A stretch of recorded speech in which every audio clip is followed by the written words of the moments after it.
Saudara-saudara terkasih, pada hari Minggu Paskah yang mulia ini kembali kita mendengar tentang Yesus yang menampakkan diri. Dan hal yang menarik ketika menampakkan diri adalah para murid tidak mengenal Yesus, sehingga Yesus harus membuka mata mereka supaya mereka mengenal ini adalah Tuhan. Berbicara tentang teks Injil pada hari ini, saya teringat di Roma itu ada suatu gereja yang dinamakan gereja Quo Vadis dalam bahasa Latin. Itu didirikan sekitar abad ke-17. Kenapa gereja ini dinamakan gereja Quo Vadis? Ini mengingatkan suatu legenda kisah tentang Petrus pada waktu itu. Ketika awal-awal berkarya di Roma, Kekaisaran Roma pada waktu itu tidak menerima para pengikut Yesus, dan apa yang terjadi, mereka ditangkap, disiksa, dan dibunuh. Dan ketika hal itu terjadi, Petrus secara diam-diam lari dan meninggalkan kota Roma. Tetapi ketika hendak keluar dari kota Roma, dia bertemu dengan Tuhan. Yesus Petrus hendak keluar, tetapi Tuhan hendak masuk ke dalam kota Roma. Lalu Petrus bertanya kepada Yesus, "Mau kemana Tuhan?" "Quo vadis, Domini." Yesus mengatakan, "Saya mau ke kota Roma untuk disalibkan kedua kali." Mendengar jawaban itu, Petrus seketika juga berubah arah, tidak lagi meninggalkan kota Roma, tetapi kembali masuk ke dalam kota Roma dan menerima penderitaan, penyiksaan sampai wafat, mengorbankan hidupnya di salib. Tetapi yang menarik dari salibnya Petrus apa? Ada yang tahu? Dia tidak mau disalibkan seperti Yesus, karena dia tahu, pertama, dia adalah murid, dan kedua, dia telah berbuat banyak hal yang kiranya tidak sesuai dengan apa yang diharapkan oleh Yesus.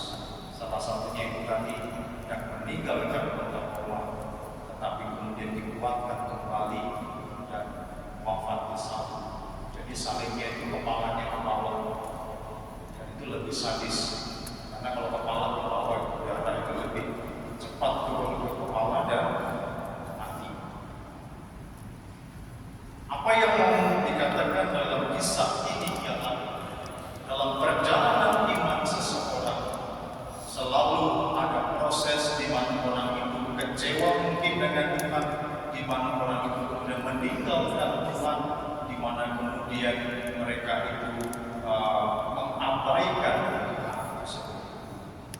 Petrus adalah salah satu contoh yang bisa kita pelajari bersama. Kalau kita melihat perjalanan hidup Petrus menjadi rasul tidak mudah. Pertama, ketika Yesus memanggil Petrus, dia dipanggil di mana? Dia dipanggil di tepi danau juga. Waktu apa? Waktu menangkap ikan.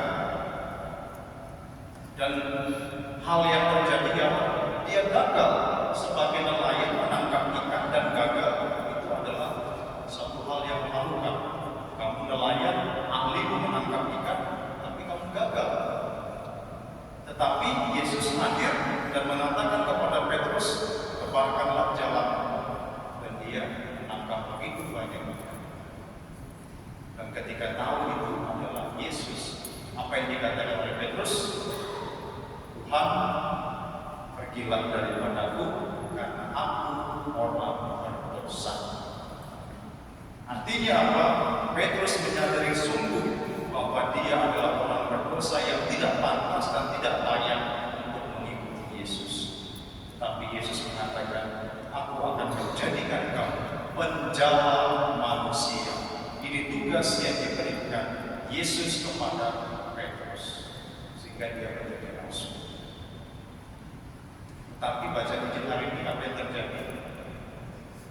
Siapa yang mengajak para murid yang lain menangkap ikan? Petrus bukan. Dikatakan jelas, Simon Petrus berkata kepada murid-murid yang lain, aku mau pergi menangkap ikan. Ini kurang ajar. Sudah dibilang kamu jadi penjala manusia, balik lagi jadi penangkap ikan. Bukan dia mau pergi sendiri, dia ngajak orang lain lagi. Ini lebih kurang ajar lagi. Kalau mau buat jahat sendiri, jangan ajak-ajak orang. Kalau mau meninggalkan Tuhan, tinggalkan sendiri, jangan ngajak-ngajak orang. Petrus sudah diminta untuk menjadi penjala manusia. Ketika kecewa karena Yesus wafat disalib, dia kembali menjadi nelayan. Dan dia juga mengajak murid-muridnya. Itu kesalahan yang dibuat oleh Petrus. Kesalahan kedua yang dibuat oleh Petrus ialah menyangkal Yesus. Menyangkal Yesus sebanyak 3 kali. Dan pada akhirnya Yesus bertanya kepada Petrus sebanyak 3 kali, apakah engkau mengasihi? Kalau kita mengatakan saya mencintai seseorang atau Anda mencintai seseorang, mengasihi seseorang, pasti orang itu adalah orang yang Anda kenal. Ngerti tidak? Tiba-tiba ada orang asing, saya mengasihi dia, mencintai dia. Ada enggak ya? Ada enggak? Ada. Ada pasti. Tidak kenal lagi di Facebook, saya suka dia. Ngerti tidak? Orang itu harus mengenal dulu, bertemu, bertatap muka dulu. Paling tidak bisa mengenal karakter, mengenal kepribadian, baru bisa mengatakan saya mencintai dia, saya menyukai dia. Mungkin tidak lihat wajah, saya cinta dia. Begitu ketemu kecewa luar biasa. Jadi Yesus bertanya kepada Petrus 3 kali, kata apa? Petrus mengatakan kepada orang-orang, saya tidak kenal dia. Ini omong kosong besar, pembohongan besar-besar. Sama juga kalau kita kadang-kadang begitu. Kalau sudah tidak suka, sudah benci setengah mati, ditanya tidak kenal. Kalau masih baik-baik itu kenal luar biasa, sana sini bersama-sama terus. Tapi kalau sudah tidak suka, tidak kenal. Itu pembohongan besar-besaran. Jadi Yesus mengingatkan kepada Petrus, ingat, kamu pernah mengatakan kepada orang-orang, aku tidak mengenal kamu. Dengan kata lain, aku mengatakan kepada orang-orang bahwa aku tidak mencintai kamu. Maka sekarang, sebelum kau kembali menjadi penjala manusia, aku bertanya, itulah yang terjadi. Sehingga Yesus bertanya kepada Petrus 3 kali, apakah kamu mengasihi? Dan Petrus menjawab, engkau tahu Tuhan, kalau aku mengasihi engkau. Lalu Yesus mengatakan, pelihara. Karena apa?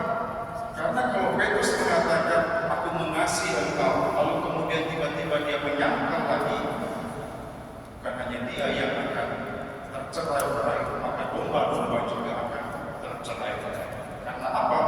Posisi Petrus ialah sebagai batu karang, sebagai fondasi, sebagai penjaga iman gereja.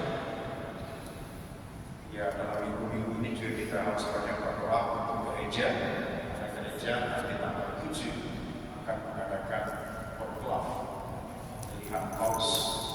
Juga berdoa semoga Roh Kudus bekerja di gereja sehingga bisa memberikan kepada kita mengganti tahta, mengganti atau menerus tahta Santo Petrus yang memimpin gereja di masa depan.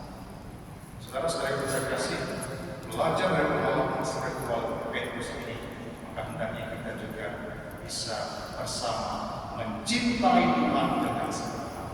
Bukan hanya mengenal, tapi mencintai Dia dengan sepenuhnya. Kadang-kadang kita mengenal Tuhan, kita tahu gereja-gereja itu apa, kita tahu kitab suci isinya apa, kita tahu sakramen-sakramen itu apa, kita tetapi saya tidak tahu ada gereja di mana. Saya tidak tahu itu Christ Taking Chapel itu di mana. Jadi di luar membanggakan diri sebagai orang Katolik, tetapi jangan ke gereja lupa.